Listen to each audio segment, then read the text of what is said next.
What's going on, man? You tune in to Tap In, the hottest podcast in Atlanta, Georgia right now. I'm Jeremy Oneall, and I got my famous co-host with me, Marsell Basi, in the building. Yes, sir. I'm in the building. Tap in. So we just distributed our first episode last week, and we see the views. We actually did pretty good, more than actually what I expected. Yes, we did. To be honest. So since that episode, I mean, what's going on? What's up with you? I mean, so last time we was talking about acquiring customers and everything, right? So Right. I'm reading this book, and one thing that stood out to me, and I feel like, we should tap in on this topic, is when it comes to building your company, you feel me? There's, two different mindsets when it comes to building your company up. So for one, you got building your company to sell your company. Right. And then for two, you got building your company to last. To last. So right. those are two different mindsets. People don't think about that when they build, when they start their company. Like, don't nobody think about the shit coming to an end. Exactly. So are you building your company to sell your company, or are you building your company to last? You feel me? Exactly. And one big thing about it is there's two different mindsets. When you're building your company to sell, the whole time you're running your company, you need to be thinking like a buyer. Do. You get what I mean? I can see that. Now, when you're building your company to last, you need to be thinking like an owner. Right. You know what I mean? Those are two different mindsets. You feel me? Exactly. Because, I mean, I feel you. Because you kind of building your company towards, like with the buying side, you just kind of building it to build like a great portfolio, like a great representation of the system that you built for real. Exactly. Real. Then if you want it to last, you kind of got to continue that stride so you always always try to implement new skills, new strategies, innovation. New Exactly. You feel me? Right. And one big thing about, what I read was also, he was just saying how, like, all right, let me get your opinion on this. Go ahead. All right, so if you building to sell, when you're attempting to sell the company, what do you think they're actually looking for? Well, shit, I'm looking for that check for real. I'm trying to see what these niggas trying to offer my black ass. Exactly. Okay. Well, no, not as the company, not as the owner of the company or the person, the entrepreneur, but on the other side as the buyer. What you think, is some good implications that, okay, as a buyer, what makes you want to buy a company? First off, is the system even profitable for real? Can I make cheese from this? Exactly. Is it a stable system? Can it be done without your ass over there all day type shit? Exactly. That's, to me, that's one of the biggest things, to be honest. Can it really survive without you around? And that's probably the hardest thing. The stability of it. That's probably one of the hard, to be able to have a system where you can be eliminated from the equation, yet your company is still profitable, still bringing in money. You know what I mean? But you laid this foundation out. You feel me? And I've been thinking about that because I'm trying to think about how I want to run my company as far as the photography business, Basi Photography. You know what I mean? But I'm in the mindset of building to last. Right. You know what I mean? I'm in the mindset of building to last. I want to take this, to the highest level. But if you get to a point where you don't know how to scale, you know what I mean? Then that's an issue. Scalability should always be your main focus. Right. So now it turned into a whole thing. Now you talking about some longevity type shit. Like, this ain't no more side hustle type shit. Exactly. You gotta have your peoples in order, your lawyer team, your financial team together, your taxes in order for sure. But yeah, so now you gotta really transition and think like, this ain't just a side hustle. Like, this is a real thing for real. Exactly. Like, I feel that. So that's a real big thing, and one thing about it is you must be great at your core business and the business of business. Do.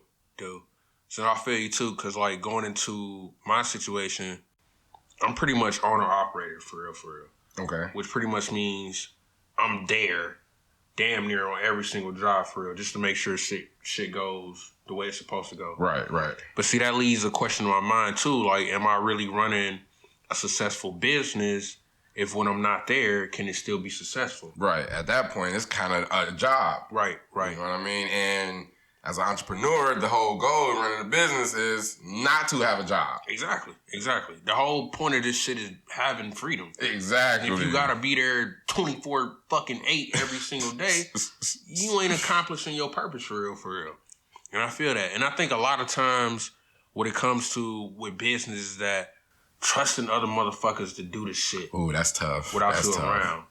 You feel me? Because now you're not working with like your family, or even if you is working with your family, your friends, or random ass people, you still have to trust in them to be like, all right, are you going to run this the way that I do it? Or are you going to run this just to make it as successful as I try to make it just as successful too? Right.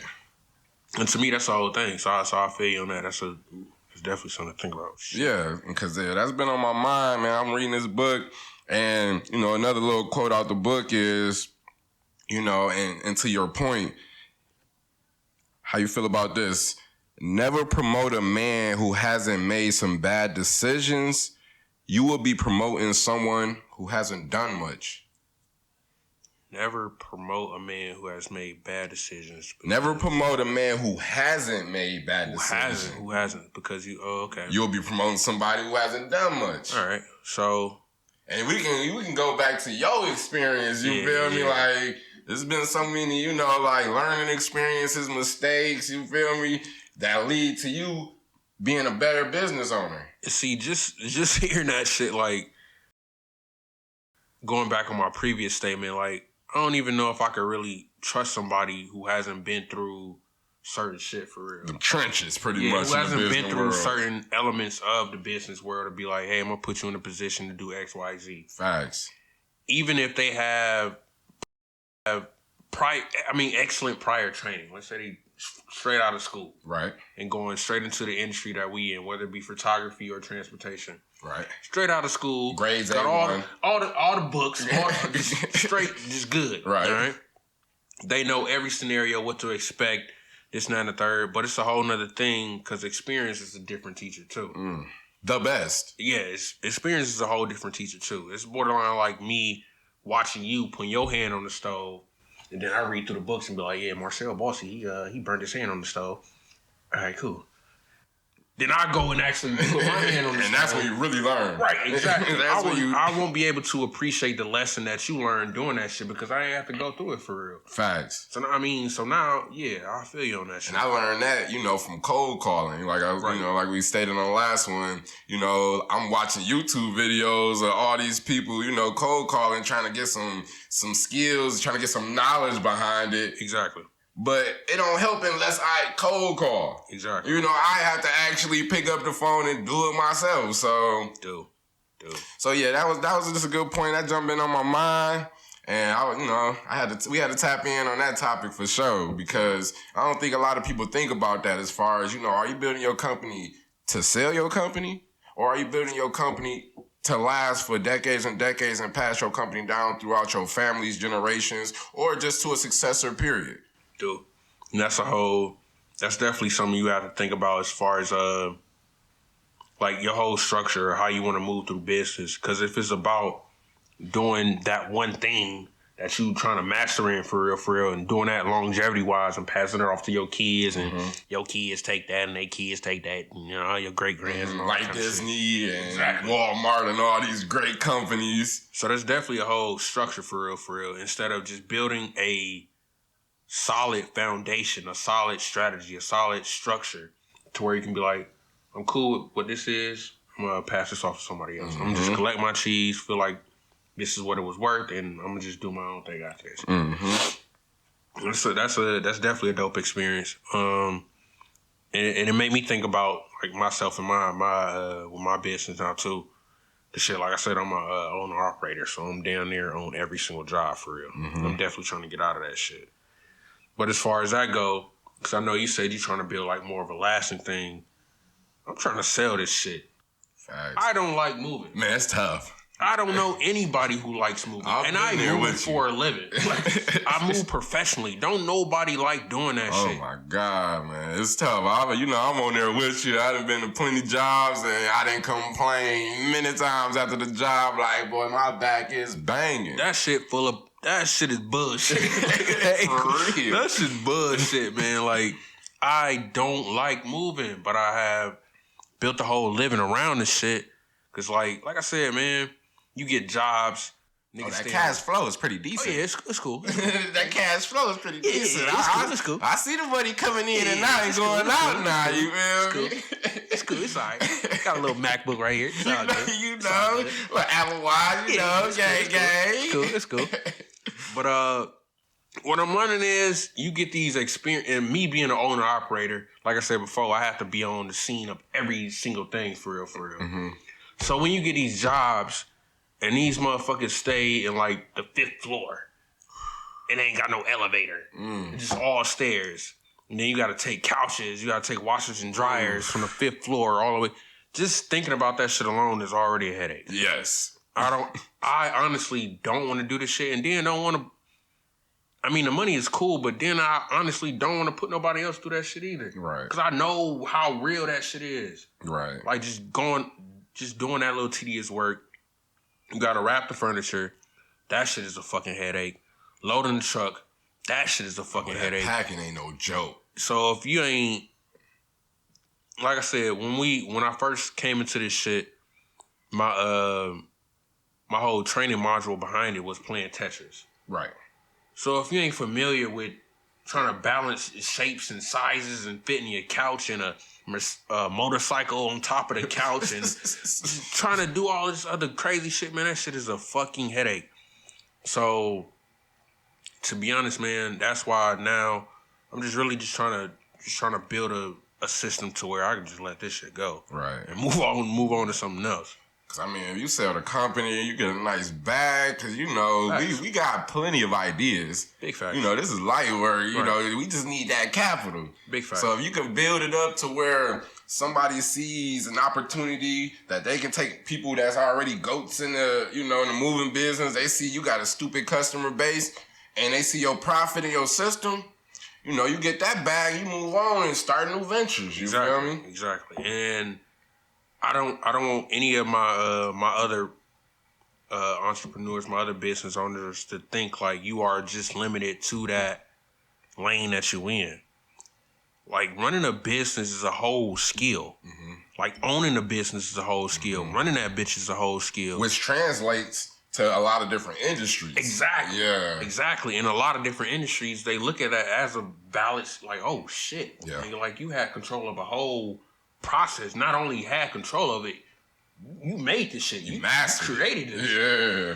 So I want all my entrepreneurs to know, like, man, you ain't gotta just stick in unless you love it. If you love it, by all means, do your thing. But if not, man, definitely sell. But even if you love it, and even if you love your industry and you love what you're doing, there's other ways to make money doing what you do. You know, you can definitely branch off and get more streams of income off the same thing that you're doing. Big facts. I mean? And for example, the photography. You know, I do portrait now, but there's so many avenues. I got events. I got, birthdays. I got all of this. And then I can make a podcast about just photography. Mm-hmm. You know, just talking to models, interviewing them after a shoot or something like that. So that'll be another stream of revenue. Then I can, create my own calendars. Right. You know what I mean? Sell calendars, from the pictures I've taken. You know what I mean? So that's another. So no matter what industry you in, there's other ways to make money in that industry, especially if you love it. See, even with that being said, that just shows how much you have to really be tapped into. You gotta really what Cat Williams said. You gotta be in tune with your star player for facts. Because you do photography, I would have never thought of making no goddamn calendars. Right. That's the whole thing. I do photography. And I sell calendars. Like, what you selling? Facts. Like, that's the whole thing. You gotta be in tune with your star player. True. In order to even make some shit like that, put in the works for real. But with that goes to show though, once you are in tune, then it becomes multiple streams of income when you actually. And that's always the goal, people, because Facts. It depends on your personal goals though. Like if you are an entrepreneur because you want to get rich. You know what I mean? Which should be the goal. Money, you're in business to make money, to make a profit. So that should be the goal. So if that is your mindset, then you need to have several streams of income because, the dollar is losing value. And you can't just be relying on one stream of income because that's not going to cut it as far as, getting rich. You know what I mean? Now, if you just want to, have a stable cash flow or anything. Got the corona. That's different. Oh, not the corona. Oh, my God. Chill out, kid. Ain't got no fucking corona. There's an epidemic going on with this corona now. Corona going crazy, bro. It's scary, man, because, you can't even turn on the news without seeing that shit. Like that junk just is breaking on every news station. I was watching Sports Center earlier today, and I don't even watch sports like that, but they was talking about that shit on Sports Center. Yo. But with that being said, though, because tying into sports, they showed us a clip of LeBron James, because they were saying, like, how if the coronavirus gets, if it spreads out too seriously, then of course they would want to prevent, the way that you prevent a virus from outspreading is preventing people from interacting with each other. Right. So they were saying, like, because, disappointing. So Ivy League schools, they canceled all their, like, competitions. As far as, baseball, basketball, Ivy League schools, they ain't doing that shit. And that's, like, it's a small realm. Ain't nobody worried about no fucking Ivy League sports. Yeah, Yale's basketball team. Right. Yeah. But he's saying if it bounces off to a grand scheme of things, and now we're talking about the NBA, the NFL, the NHL, to where all those fans that's coming in. Exactly. That's a lot of people. Exactly. So, like, with LeBron James, he made a quote. He actually did a little scene to where he was like, shit, if it gets to the point to where ain't nobody coming to the games, I'm not playing either. And this is LeBron? It's LeBron James. So realizing that's a lot of money that LA will be losing out on if LeBron is not playing. But see, that's my thing too. Like, consider this whole coronavirus situation, how much more it affects just us not wanting to wash our hands and not coughing around people like that. Like, it's dead ass affecting the entertainment industry, the sports industry, obviously. The world. The economy.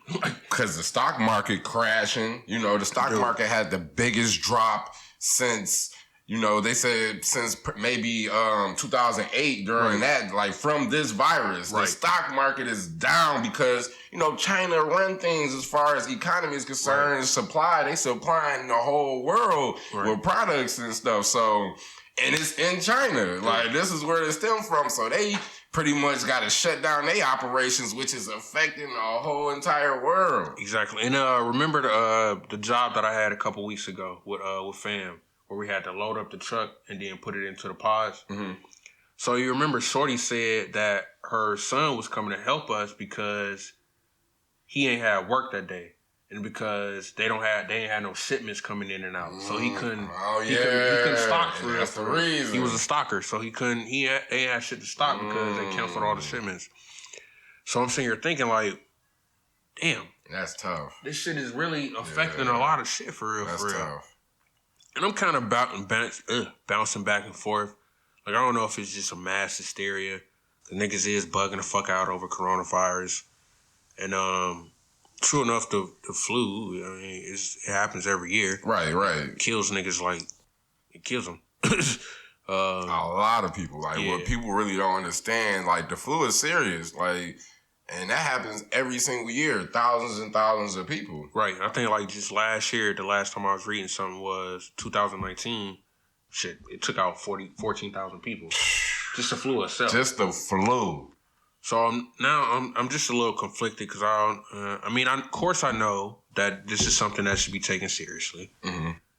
But is it really a cause for panic? For real? Well, see, I'm kind of a conspiracy theorist, you know what I mean? So I feel like, and plus, one big fact about the coronavirus is it's taking out elderly people. Yeah. It's attacking them on a whole different level, especially if you already have, conditions and internal conditions, with your body. So they're getting taken out almost like immediately, you know, once they catch it. And, you know, my conspiracy theorist having ass, I'm just like... And my bad, just to set the record straight, like, coronavirus has been around for a while. For a long time. This is just a brand new strand of it. Exactly. Like, if you do Lysol wipes, if you buy you some Lysol wipes, it actually has the contents on the can. Yeah, it says like it prevents it kills the coronavirus. Coronavirus, flu in 30 seconds. So, and these are not new labels. Exactly. Like they didn't just put these labels on Lysol or Clorox soon as this epidemic occurred. So yeah, this is something that's been well known for decades and decades. The coronavirus is nothing new. You know, for anybody who's not aware, this is not a new virus. It's just a new strand of the coronavirus. Right. Exactly. But yeah, I think they taking out the old people, man. You know, the baby boomers, they all supposed to be getting their Social Security. You know, the baby boomers, you know, they all in their 80s and 70s and stuff now. That's true. I feel like the government don't want to pay them their money.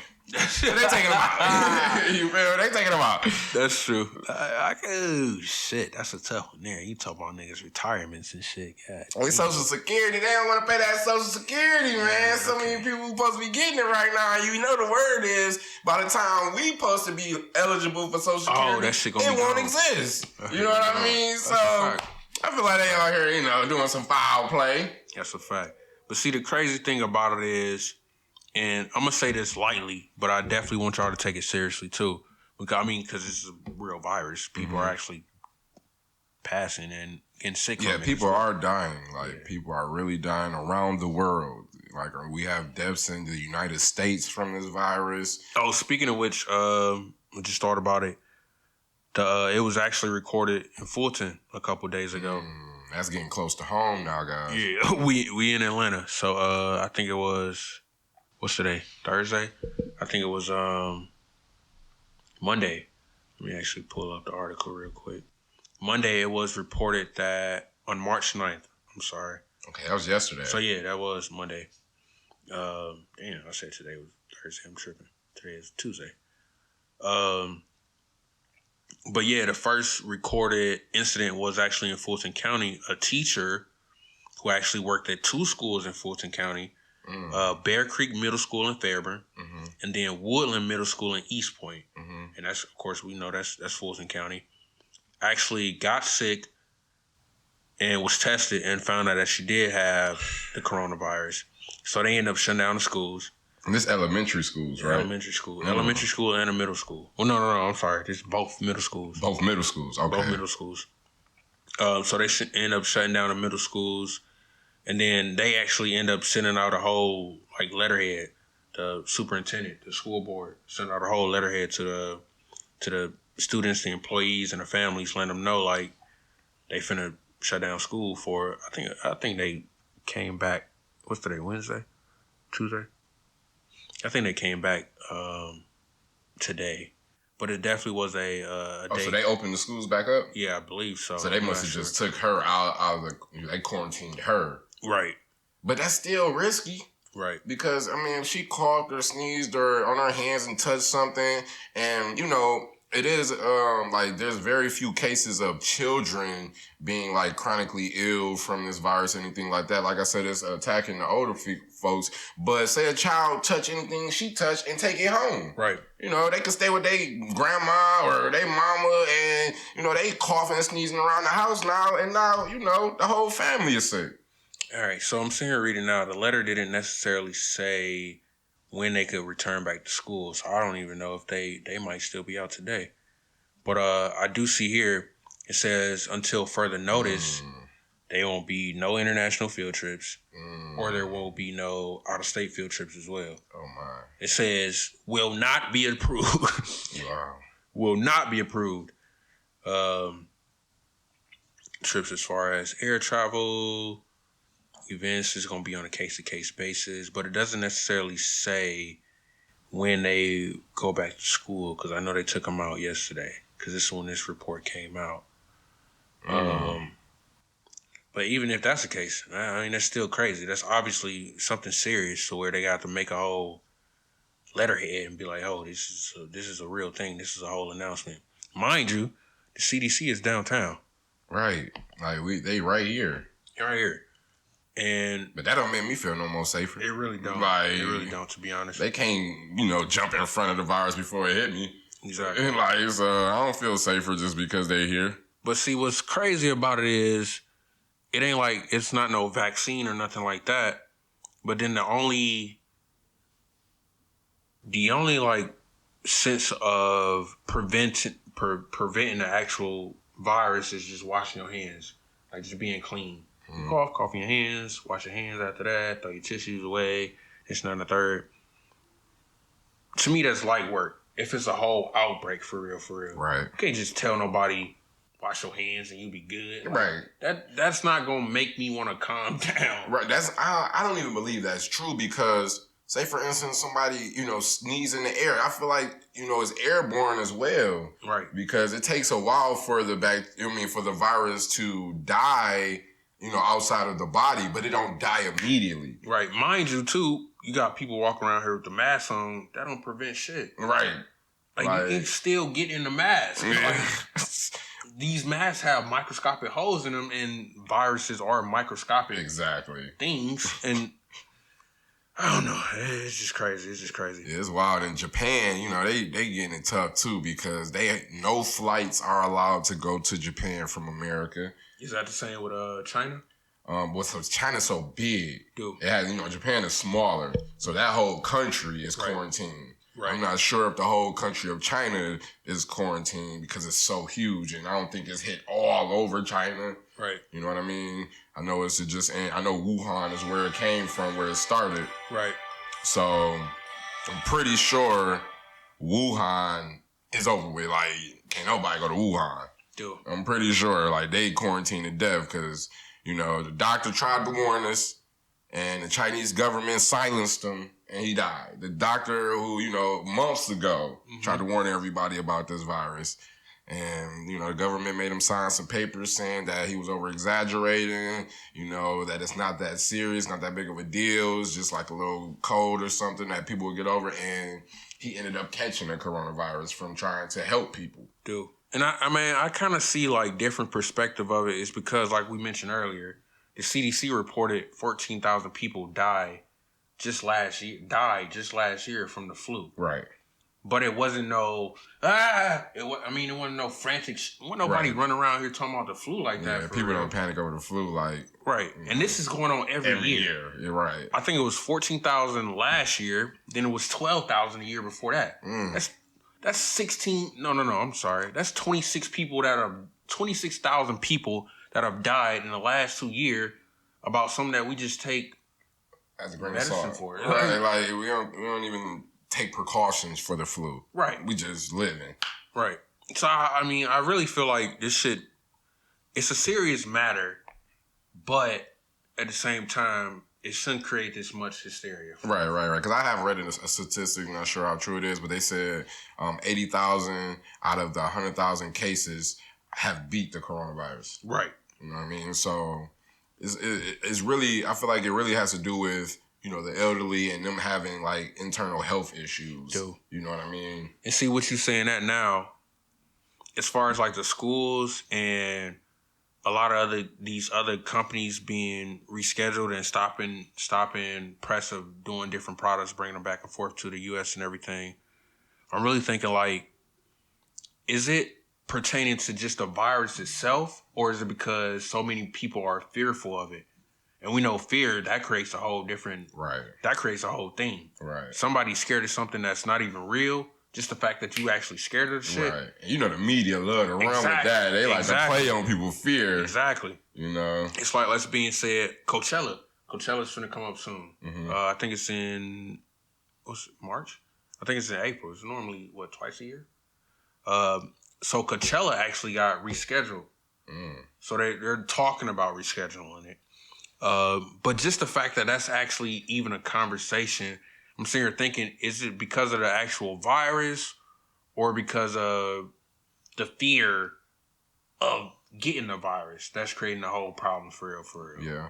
I mean, but in a sense, I kind of understand it because, all right, let's use Coachella for an example. You know, yeah, you got all these young people and kids not really getting affected by this as much as the elderly, but say, for instance, an elderly person wanted to come to Coachella. They like 60 and they love the artists that performing. Now they're at a higher risk of dying. If they catch it. So it's like, I kind of understand, you know, there's some validity to it. Yep. But at the same time, I do believe people, we are overreacting a little bit. But, you know, Meg Thee Stallion, you know, she's infamous for the boat, driving the boat, pouring it in people's mouth, right? I just seen a video last night where she pouring up cups and handing them to him. You giving me Corona all the time. She ain't let nobody drive the boat. I'll pour you a shot in this cup and I'll give it to you. But I ain't getting that close to your mouth. You know what I mean? So it's like, you know, it's a little panic around here about it. Oh, yeah, there it is. Coachella has been postponed until October after authorities in the area confirmed 3 new cases of Corona.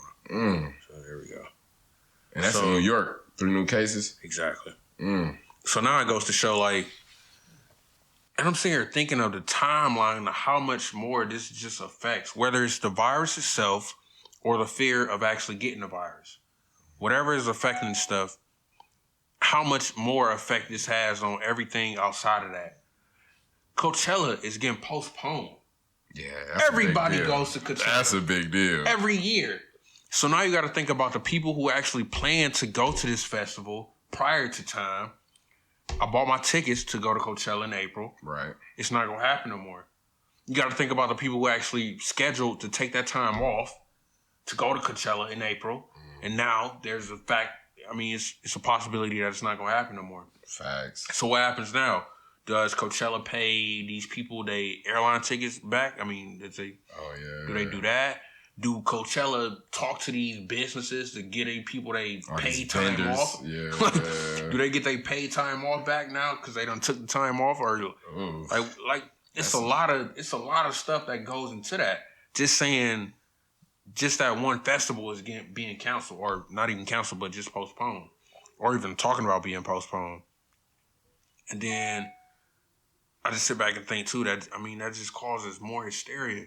Like now people going super, super crazy. Like, I don't know. It's a real thing. I definitely see it's a real thing. Yeah, it is. And, you know, I'm one of those people, you know, you manifest things with your words, man. So I get kind of nervous even, you know, like indulging in topics like this because as you spoke on the fear of it, I have that fear too. Like, I don't want the coronavirus. I don't care if I can beat it or whatever. I don't want to deal with it because, you know, it's starting your mucus. It's in your nose and all of that. That's where it starts. That's why the sneezing and the coughing is, you know, like passing it along. But I also read, like, once it travels down to your lungs, oh, my God. It's a thing. Oh, my God, because it kind of weakens the lining of your lungs, which makes it even more difficult to breathe, you know what I mean? Because that lining protects your lungs from all the bacteria and all of that stuff. Right. So with the corona going down, seeping it down into your lungs from the mucus,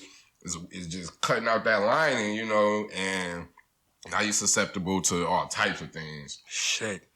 And, well, one thing is for sure, if you got a trip planned to China anytime soon, cancel that shit. Please. Please do. Cancel that shit on top. Don't you take your ass over there. Don't you take your ass over there. For real. But that's some real shit though, man. And I guess the moral of the story is, yes, this is a real thing. Yes, this is a serious virus. Yes, it is a serious thing. Like I mentioned, it's a serious case. People are actually dying from this case. But at the same time, and I like the example that was given to me earlier today, you wouldn't walk around with an umbrella. Nah, I can't even say it right. More of my story is, take it lightly. It's a very serious thing. But at the same time, don't lose your mind over it. Continue to live your life. Continue to do your things that makes you happy. And Be clean though. Wash your hands. Wash your hands. Wash your hands. I know it's hard to find some hand sanitizer. I know everybody buying up the hand sanitizer, but try to find some. Don't just allow yourself to be open to this virus. Right. But at the same time, don't be all caught up in it pretty much. Scared to live your life. There we go. That's the thing I was trying to say. You wouldn't walk outside. It's just like being prepared for rain. You have no idea when it's gonna rain. You may have an idea. That's the forecast. They may tell you when it's gonna rain, but you're not finna walk outside with a fucking umbrella every single day. Every day though. You're not finna do that, but you know it can possibly happen. But you'll safeguard yourself, and that's pretty much all we want to say for real. Just be safe. Just be on your P's and Q's. Just be aware. We gave you some extra knowledge today. And that's it. I mean, keep yourself clean. Do whatever. Somebody sneeze on you, knock their ass in the mouth, and call it a day. That's it. That is it. And don't take your ass to China. That's all I got to say. But yeah, like I said, I'm big on words, so, don't dwell on it. Don't be so terrified that you can't live your life because, you manifest things in your life. And I kind of want to tap in on that as well, as far as like, thoughts and words, as far as like your decisions. I found myself in a very tough spot one time as far as like not thinking that I was capable of certain things. Gotcha. And I manifested that. You know what I mean? Like I wasn't able to do those certain things, you know what I mean? Mm-hmm. And then I got to a point where I changed that mindset. I clicked the switch. I'm like, nah.